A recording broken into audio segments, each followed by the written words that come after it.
सो hello good evening Dharamshala HPCA stadium के बाहर से and what a victory this is been for India. ज़बरदस्त जीत।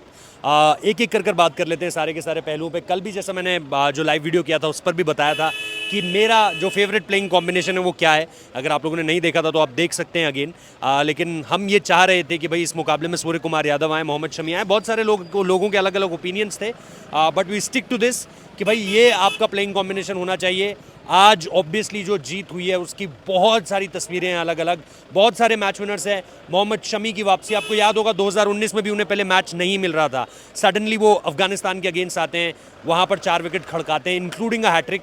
यहाँ पर भी अगर आप देखोगे उनके 4 विकेट्स आए एंड देन फाइनली अगर आप देखोगे उनका आज पूरी तरीके से 5 विकेट हॉल अगर आपने मिस करा है तो व्हाट कैन आई से। लेकिन वो एक ज़बरदस्त परफॉर्मेंस थी अगर आप वहाँ पर देखोगे। लेकिन इसके अलावा अगर हम देखना शुरू करें तो एक mind blowing performance team India की तरफ से। बॉलिंग में यस, हमने पहले 10 ओवर बहुत अच्छे डाले। I think they were 39 for 2 अगर आप 10 ओवर की बात करें, एंड देन 19 for 2 अल्टीमेटली वो हो गया था। लेकिन वहाँ से जिस तरीके से रचिन रविंद्रा ने बिल्ट ऑन करना शुरू करा, डैरल मिचेल अगेन सब कॉन्टिनेंट में बहुत अच्छा खेलता है, पाकिस्तान में उसके 200 हैं, और यहाँ पर भी आज उसने जिस तरीके से परफॉर्म करना शुरू करा था ऐसा लग रहा था कि भाई वो कंफर्टेबल है पूरी तरीके से। और उसने कल एक इंटरव्यू भी दिया था जिसमें साफ तौर पर यह कहा था कि भाई मैं उस जगह पर बल्लेबाजी करने के लिए टीम ने मुझे रोल दिया है जहाँ पर मैं काउंटर अटैक कर सकूँ, मैं प्रेशर बिल्ड ऑन ना होने दूं टीम के ऊपर, और वही आज आपने उन्हें करते हुए देखा यहाँ पर। इसके अलावा रचिन रविंद्रा भाई ज़बरदस्त प्लेयर मिला है न्यूजीलैंड की टीम को। एक ये खिलाड़ी आगे चलकर बहुत बढ़िया सर्व करने वाला है न्यूजीलैंड क्रिकेट को एज एन ऑलराउंडर। कहानी बहुत ज़बरदस्त है, अगर आप नहीं जानते हैं, वैसे बहुत लोग जानते हैं, सोशल मीडिया पर बहुत पॉपुलर है। सचिन तेंदुलकर और राहुल द्रविड़ के नाम से इनका जो नाम है वो बना है। राहुल द्रविड़ का रा लिया गया है और सचिन तेंदुलकर का चिन लिया गया है, तो उससे उनका नाम रचिन बना है और फिर आगे रविंद्रा। एंड देन 1990s की बात है जब बेंगलुरु से उनके जो माता पिता थे, अगेन क्रिकेट एंथुसियास्टिक, वो वहाँ से न्यूजीलैंड जाते हैं और वहाँ से फिर उनका जो है क्रिकेट करियर शुरू होता है। और बंदा इतना डेडिकेटेड है कि इस बार उसको जब काउंटी में खेलना था तो उसने वर्सेस्टरशायर के अगेंस्ट डबल टन भी लगाया, और वहाँ पर भी आप देखोगे ड्यूक बॉल को मंगाया ताकि जस्ट प्रिपेयर कर सके अपनी उस स्टिंट के लिए, और बहुत ज़बरदस्त खेला। यहाँ पर भी जिस तरीके से पहले ही मैच में झंडे गाड़ दिए भाई, 100 भी मारा, बॉलिंग से भी परफॉर्मेंस कर रहा है, नॉट आउट इनिंग्स खेली दी against the mighty England defending champions. उस वक्त पर तो हर कोई माइटी कह रहा था, हर कोई फेवरेट्स कह रहा था।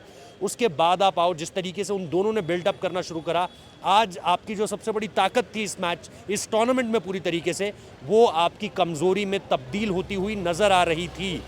लेकिन बाद में जिस तरीके से रविंद्र जडेजा, ठीक है विकेट नहीं मिला, लेकिन जिस तरीके से उन्होंने कंटेन करा, कुलदीप पहले 5 ओवर में थोड़े महंगे ज़रूर रहे, लेकिन उसके अगले 5 ओवर आप उनके देखिए, उन्होंने गेम को जो है वो वापस खींच लिया अपनी तरफ। कप्तान से बात करी ड्रिंक्स ब्रेक में, उनसे ओवर्स मांगे, और उसके बाद पहले ही मिल जाता विकेट अगर जसप्रीत बुमराह वो कैच कर लेते। लेकिन आफ्टर दैट ड्रिंक्स ब्रेक वो बिल्कुल अलग लगे, उनके पास एक प्लान था। वो जिस तरीके से डैरल मिचेल को गेंदबाजी कर रहे थे आउटसाइड ऑफ स्टंप, कोशिश कर रहे थे कि अवे फ्रॉम द बॉडी खिलवाएं उनसे, और इसके साथ साथ उन्होंने जिस तरीके से आज अगले 5 ओवर में अपने जो लास्ट 5 ओवर्स थे उसमें जो गेंदबाजी करी, he was looking a completely different bowler altogether.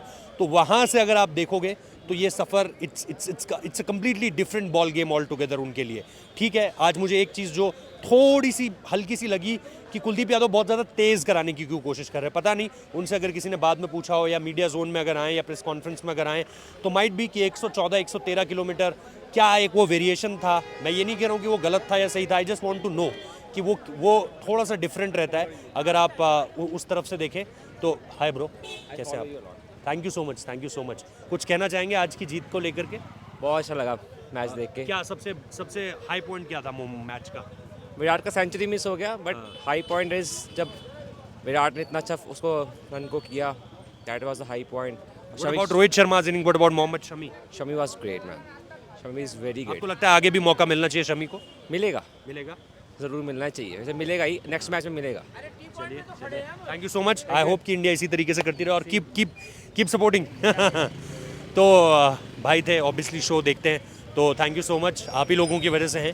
तो जैसा मैं कह रहा था भाई, अगर आप यहाँ से आगे देखोगे जिस तरीके से बिल्टअप करना शुरू करा वहाँ पर पूरी तरीके से, वो एक completely all together different ball game बन गया।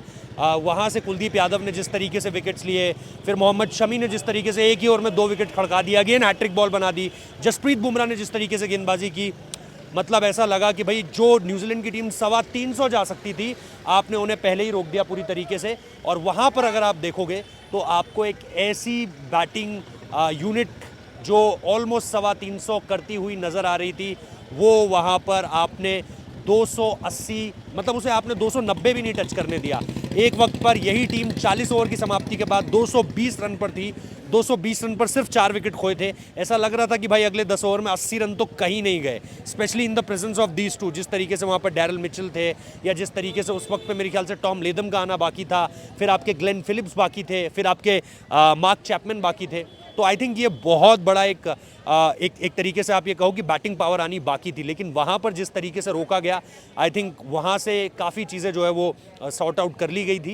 एंड उसके बाद जब आपकी बैटिंग शुरू होती है भाई, what a batting display. Rohit Sharma ने वो जो ट्रेंट बोल्ट को छक्का मारा था भाई, शॉट ऑफ द मैच मेरे हिसाब से तो, क्योंकि लाइन बहुत ज़्यादा आप ये कहोगे कि पिच शॉट नहीं थी, बहुत ज़्यादा अप नहीं थी, लेकिन रोहित शर्मा ने जिस तरीके से पकड़ी वो length, I think he is मतलब टू गुड इस समय पर। ही सो ब्रिलियंट कि मतलब आपको लगा कि यार ये क्या शॉट है, क्या ज़बरदस्त शॉट है। और जिस तरीके से मैट हेनरी, अगेन कोई आंकड़े देखेगा बोलेगा क्या बॉलिंग करी है यार इसने, लेकिन अगर किसी ने मैच देखा है वो बोलेगा क्या बॉलिंग करी है भाई इसने। क्योंकि जिस तरीके से बीट कर रहा था बार बार, रोहित शर्मा को कई बार बीट किया, लेकिन रोहित शर्मा ने जो चढ़ के दिया एक कि भाई ठीक है तुम होंगे, तुम बहुत बढ़िया गेंदबाज हो, आज तुम्हारा दिन भी है, लेकिन मैं तुम्हें टेक ऑन करूंगा, वो उनकी रणनीति रही है इस पूरे के पूरे वर्ल्ड कप में, और वो उसी तरीके से खेलते आ रहे हैं। He was and he will, मेरे हिसाब से he will take on the bowlers. और वो चीज़ आज हमें साफ तौर पर यहाँ पर देखने को मिली है। जिस तरीके का वो स्टार्ट दे रहे हैं, मोमेंटम इंडिया की तरफ शिफ्ट हो जा रहा है। क्योंकि बॉलिंग में जिस तरीके से हमने बाद में वापसी करी, मोमेंटम शिफ्ट हुआ। उसके बाद रोहित शर्मा और शुभमन गिल ने जिस तरीके का स्टार्ट दिया, अगेन मोमेंटम शिफ्ट हो गया पूरी तरीके से। और वो नहीं सोच रहे हैं कि उन्हें 50 मारना है, उन्हें 100 मारना है, वो कुछ नहीं सोच रहे हैं इस चीज़ के बारे में। वो ये सोच रहे हैं कि मैं कैसे जो है वो टीम इंडिया को एक बेहतर स्टार्ट दे सकता हूँ। द मोस्ट सेल्फलेस क्रिकेटर, मतलब मेरी तो अपनी जर्नी में मैंने रोहित शर्मा को देखा है। मैं बार बार उदाहरण देता हूँ 2019 का, जहाँ पर केएल राहुल आए थे नए नए, शिखर धवन थंब इंजरी के बाद चले गए थे, फ्रैक्चर के बाद, और वहाँ पर भी वो आए, played a selfless innings against Pakistan. KL Rahul को उन्होंने कवर दिया, तू टाइम ले मैं खेलता हूँ। उसके बाद अफगानिस्तान देख लो, ऑस्ट्रेलिया के अगेंस्ट उनका 0 था, चाहते तो अगेन कवर ले सकते थे खुद के लिए कि भाई मैं थोड़ा सा बिल्ट ऑन करना शुरू करता हूँ, मैं थोड़ा सा अपनी इनिंग्स को बढ़ाता हूँ, आराम से खेलता हूँ। But he took the other way around. उन्होंने कहा जी मैं अटैक करूंगा पूरी तरीके से। आज भी यहाँ पर आप देखिए, ही टुक द अटैक, मतलब उन्होंने जिस तरीके से फ्लाइंग स्टार्ट दिया इंडिया को, और जिस तरीके से इस वर्ल्ड कप में देते आ रहे हैं, बहुत ज़बरदस्त। एंड आफ्टर दैट जब वो लगा कि भाई 2 विकेट गिर गए, तो भाई Virat Kohli the chase master, as we all know, इतनी ज़बरदस्त अगेन पारी अंडर प्रेशर, और जिस तरीके से स्टार्ट कर रहे हैं वो, जिस तरीके से इस पूरे के पूरे टूर्नामेंट में looking in a different zone all together. आप जिस तरीके से उनको स्ट्राइक रोटेट करते हुए देख रहे हैं, जिस तरीके से उन्होंने रचिन रविंद्रा को कवर्स के ऊपर से आपने देखा, जिस तरीके से उन्होंने मारा, again looking all together in a different form Virat Kohli. और ये दोनों जिस तरीके से इस वर्ल्ड कप में आपको अभी तक लेकर आए हैं, आपको लग रहा है अगेन आपको और किसी की ज़रूरत ही नहीं है भाई। अगेन आपको केएल राहुल की परफॉर्मेंस, पहली बार आउट हुआ आज केएल राहुल इस वर्ल्ड कप में, बट एक बढ़िया गेंद था और उसको कम्प्लीटली जो है वो मिसरीड कर गए। हल्का सा अंदर आया, पैड फर्स्ट, एंड गौतम गंभीर ने कॉम बॉक्स में पहले ही बोल दिया था कि आउट है। तो वो चीज़ है। बट विराट कोहली अगेन जिस तरीके से अंडरलाइन करते हुए चल रहे हैं अपनी पारियों को, और जिस तरीके से आज उन्होंने स्टार्ट किया था वो ड्राइव से, उन्होंने अपना मार्क जो है वो यहाँ पर डाल दिया था कि भाई मैं हूँ और मैं कर दूंगा इसको पूरी तरीके से ख़त्म। अल्टीमेटली उन्होंने कर भी दिया। अगेन सेंचुरी मिस हो गई पूरी तरीके से। उस बीच में सूर्य कुमार यादव का रनआउट भी आया। मैं इस पर नहीं जाना चाहता किसकी गलती थी क्या था। दोनों को ही कम से कम एक दूसरे को भी देखना चाहिए था। दोनों ही गेंद को देख रहे थे या फील्डर को देख रहे थे, किसी एक ने भी सामने नहीं देखा या इस तरफ नहीं देखा नॉन स्ट्राइकर एंड में। तो वो चीज़ एक गलती है। Feeling bad for Surya Kumar Yadav, शायद उनको ये आखिरी मौका मिले। आई डोंट नो, 33 उनकी एज है, वो अगला वर्ल्ड कप खेलेंगे नहीं खेलेंगे मुझे नहीं पता है, लेकिन शायद ऐसा भी हो सकता है कि भाई उनके लिए यही एक पारी रही हो मात्र, और उस पर वो इस तरीके से अपना जो विकेट है वो सैक्रिफाइस करके चले गए। So feeling bad for Surya Kumar Yadav, वही कहूँगा। And but Virat Kohli missed इस 49th हो जाती मेरे ख्याल से आज, अगर लग जाती तो ऑस्ट्रेलिया वाला हो जाता, आज हो जाता तो 50th सेंचुरी हो जाती उनकी। तो एक ज़बरदस्त पारी होती। बट जिस तरीके से फिर टीम इंडिया ने फिनिश कराया 5-0, लुकिंग फॉर लखनऊ नाउ, क्योंकि लखनऊ में ऑल टुगेदर एक बेल्टर होगा। एंड वहाँ पर भी इंग्लैंड की टीम आएगी अब। वो इंग्लैंड जिसमें अभी उतना ज़्यादा दम नज़र नहीं आ रहा है, जो शायद one of the weakest team in this tournament, नीचे कहीं पायदान में आपको नज़र आएगी, सेकेंड लास्ट, तो वो इंग्लैंड की टीम है।